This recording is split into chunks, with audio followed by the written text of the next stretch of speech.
This is The First Century, a podcast devoted to stories from that influential period of history including Rome, Judea, Christianity, and more. I'm your host, Dr. Brian Schmisek. Get ready to go back in time and enter a world before computers, the stagecoach, the printing press, or even stirrups had been invented for horses. We're about to enter the first century. A scorching summer in Samaria. It was still morning on this summer day in the year 36, and it was already dry, dusty, and hot on what was known to the locals as Mount Gerizim. But to the Roman soldiers stationed there, it looked much more like just a small hill.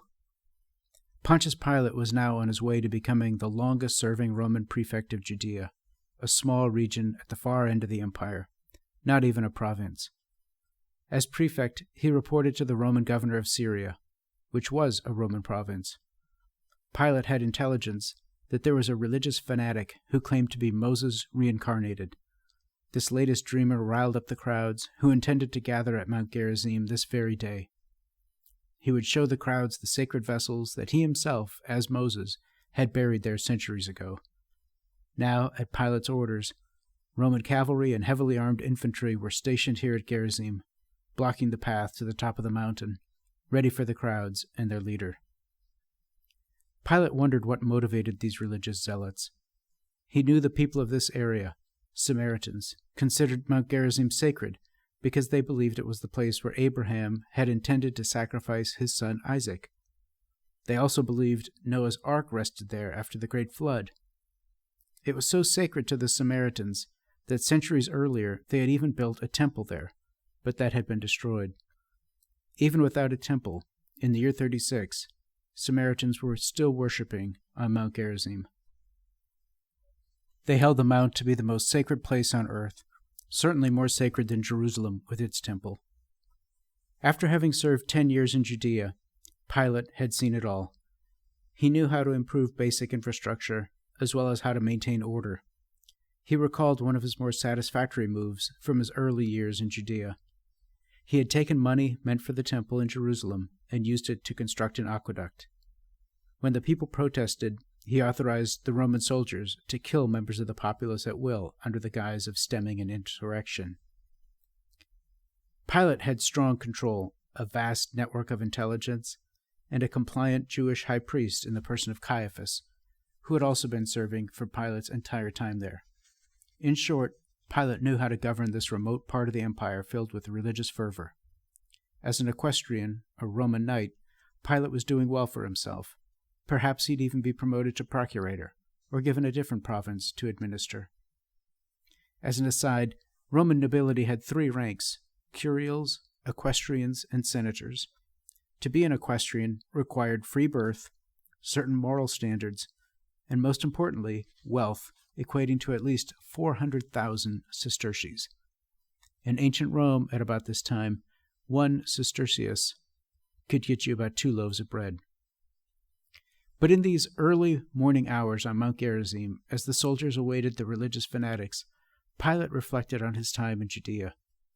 He recalled that a few years earlier he set up images of the emperors, known as standards, in the Jewish temple. No other Roman prefect of Judea had ever done that before. Jewish law forbade graven images to be set up in the city, and Roman authorities had a custom of respecting that law. At the time, Pilate was in the seaside town of Caesarea Maritima, the administrative headquarters for Rome in this region. Thousands of supplicant Jews came to meet him, imploring him to remove the standards and respect their ancient customs. Pilate refused, and the crowds fell prostrate around his home and thus remained for 5 days and nights. On the 6th day of this impasse, Pilate took his seat on the tribunal, where official pronouncements were made. He summoned the crowd and told them that he was ready to give them an answer. On his prearranged signal, Roman soldiers in full armor surrounded the Jewish crowds, forming a ring around them 3 men deep. Pilate said that he would cut them down to pieces unless they accepted the images. The soldiers bared their swords. The crowd's reply? They fell to the ground and exposed their necks, saying that they would rather be killed than transgress their sacred law. Pilate was stunned and even dumbfounded at their religious fervor. He had the authority to kill them all, but that meant he would likely be removed from his post, and so instead he backed down and removed the standards. Now, looking out on this hot, dry morning, with the situation emerging with the Samaritans at Mount Gerizim, he knew the religious fervor of these people. He would not back down as he did years ago. He would be much more cunning and would show the people the power of the Roman legion. Roman cavalry and heavy infantry were intended to be an intimidating factor, to subdue and keep the peace among conquered peoples. And the Samaritans were certainly that, a conquered people. Any reincarnated Moses, with his followers, would have to face the power and force of Rome before digging up any vessels supposedly buried there centuries ago. Some of the first Samaritans to come up the path that morning were surprised and angered to see Roman soldiers blocking their way. The zealots began throwing stones at the soldiers, but this quickly escalated into violence. Soon, many more of those who'd hoped to see the sacred vessels of Moses revealed on Mount Gerizim fled for their lives, but not all were able to escape. The Romans took prisoners, the leaders mostly, including the purported reincarnated Moses, and put them all to death. It was just another day in Judea for this long-serving prefect. It was not the first time Pilate had put down an emerging rebellion or squelched religious fervor, and it would likely not be the last. There was a reason that Pilate's reputation was one of being inflexible, stubborn, and cruel. According to one Jewish leader, Pilate's time in Judea was punctuated by his venality, thefts, assaults, abusive behavior, and his frequent murder of untried prisoners. But how did the Romans ever come to dominate this land?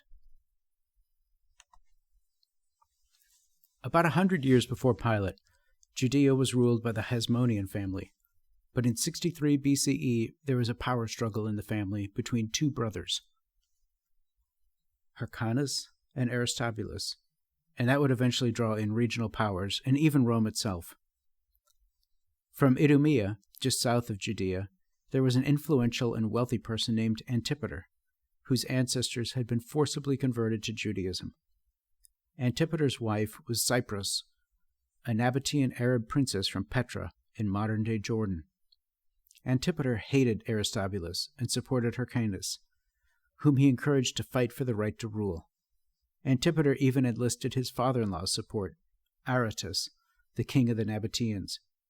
Aretas sent about 50,000 men to assist Hyrcanus, resulting in a siege of Jerusalem during Passover in 63 BCE.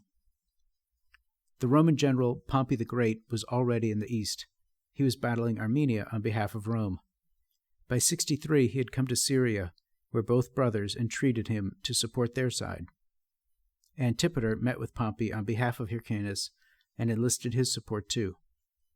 After 2 months of fighting, Pompey and the Romans broke through and slaughtered 12,000 Jewish defenders. Pompey even entered the Holy of Holies of the temple, reserved for the high priest only. The following day, he returned the temple to the religious authorities, but also tore down the city walls and reduced the influence of the city, taking many of its inhabitants to Rome as prisoners and slaves, including Aristobulus himself. The city of Jerusalem was devastated and suffered for years as a result. Pompey allowed Hyrcanus to serve as high priest, but would not give him the title of king. Though Judea was considered to be autonomous, it was really a client of Rome, forced to pay taxes and subject to the Roman governor of Syria. Pompey also stripped Judea of its access to the sea and cleaved 10 cities from it, forming an autonomous region known as the Decapolis. Pompey installed Antipater, the Idumean, as his own ally in the region. That very same year, Octavian was born. He was the great-nephew of Julius Caesar and would eventually become his adopted son and heir and come to be known as Augustus. Pompey returned to Rome in glory, and in 61 BCE celebrated a triumph in Rome, which is basically a tremendous parade that included thousands of slaves brought from Jerusalem and the east, and even Aristobulus. About a decade or so later, Antipater began to perceive that the rising star Julius Caesar was becoming much more powerful than Pompey. They were fighting each other in a civil war, so Antipater switched allegiances from Pompey to support Caesar, marching with armed forces to Alexandria to lend assistance. Pompey was killed in 48 BCE, and in gratitude for his support, Caesar entrusted Antipater with the political and administrative affairs of Judea. This meant Antipater had the right to collect taxes on behalf of Rome. Anything over and above what Rome required could stay with him. Antipater's son, Herod, was made provincial governor of Galilee, whereas his brother Phasael was governor of Jerusalem. Herod, eventually known as Herod the Great, became the founder of the Herodian dynasty. Next time, we'll talk about the assassination of Julius Caesar, the assassination of Antipater, and the aftermath.